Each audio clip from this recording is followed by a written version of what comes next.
I apologize for that dance. Why am I feeling so good? It's Claire's birthday. Spirit fingers all the way. So excited. I would be more excited if I was actually there, but I'm still excited from thousands of miles away. Still miss you. So, in commemoration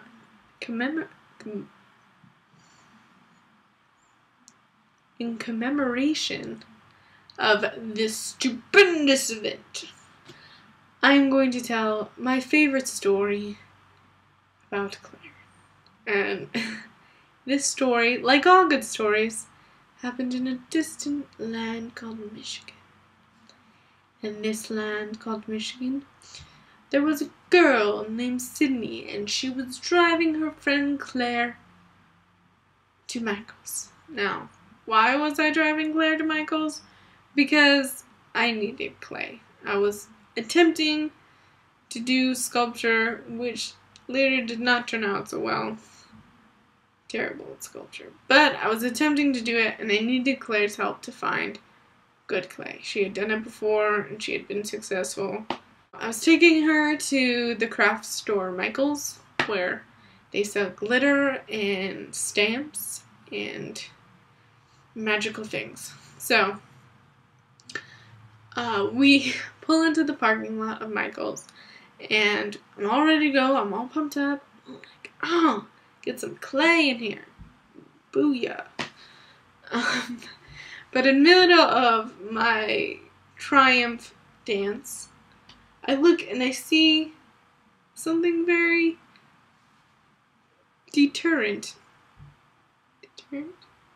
detrimental to my plan. And that is, in the passenger seat where Claire is sitting, she has bare feet. There are no shoes on her feet.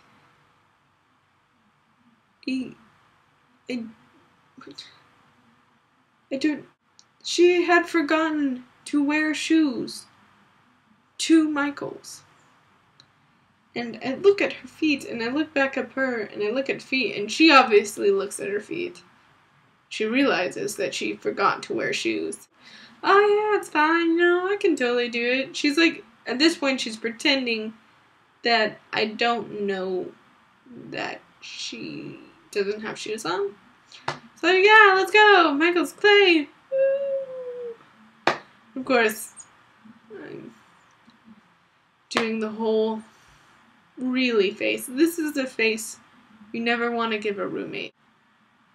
Oh, you mean my shoes? Who needs shoes? I'm good with shoes. We can still go in there. Who needs shoes? The shoes are for the weak. At this point, my frustration level has reached its peak. I specifically brought you to Michael's to get clay.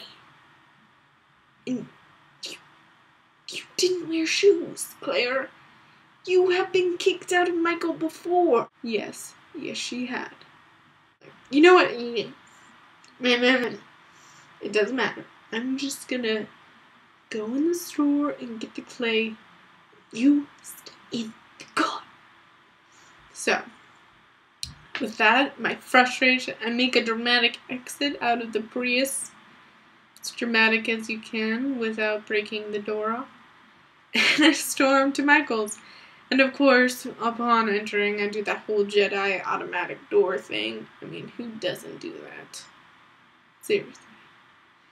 And I go find clay in the aisle, and I'm looking, and nothing speaks to me. I don't find my soulmate clay in there. So, I'm like, maybe they have it on the other side of the aisle. So I turn to go to the other side to basically flip a Yui in the Michael store. But part way through my turn, I spot Claire, basically, walking down, and you have to realize Claire does not walk like normal people. Normal people are like, maybe like a bit of swagger. No. Claire, due to her whimsical soul, and being very scrawny, and kind of lanky. She more like, it's like halfway between Noodle and like a fairy giving blessing. This, walking like this, swagger, hands going everywhere. So I see her and I notice her walk, and then of course I look down at her feet. Did she like find spare shoes? And I look down at her feet. This is the moment I knew Claire was awesome. Like that moment right there. Because she had found a marker, a black marker in my car, and had painted flip-flop straps on her feet. So she could go into the store with me and help me pick up Claire.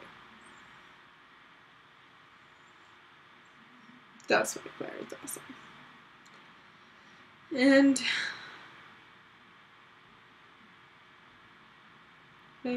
that's why I want to wish her a happy birthday.